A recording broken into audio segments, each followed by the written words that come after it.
This COVID challenge has been, COVID has been a big challenge globally, and many people have lost jobs. I think what government has been doing is to ensure you minimize the pain. So some of it was, obviously support to businesses with pending bills. Some was support to businesses through payment of VAT refunds. Some was, support to businesses, support to Kenyans through increasing spending with a cash transfer. Kazi Mtaani is also part and parcel of this package. So what we've done is recognizing that in a shock like this, we will lose jobs. But the important thing is to minimize jobs.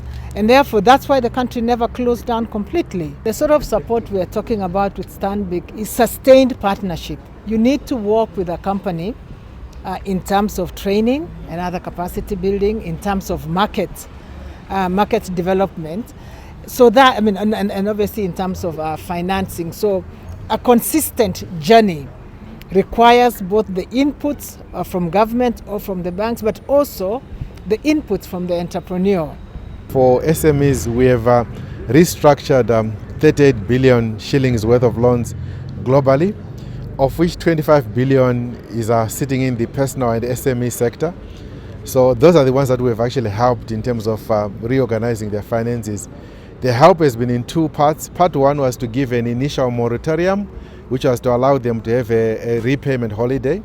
Then the second phase where we are now is to now reorganize the loans and give them reduced repayments and help them. The other part that we are looking at is that you asked the question about people who have been retrenched and unemployed. What we are now working on is, and the partner with the ministry, is to start using centers like this so that we can also train them, give them new skills and give them new root tooling skills to say, how do you now find your way forward? And how can we work together in this kind of environment? Part of it is now, how do we create markets for them? So it's about giving you new skills, it's about giving funding, and it's also about creating markets for the SMEs, because they need all three of them. They need the money, they need the skills, they also need the markets, because you can produce things and not be able to sell.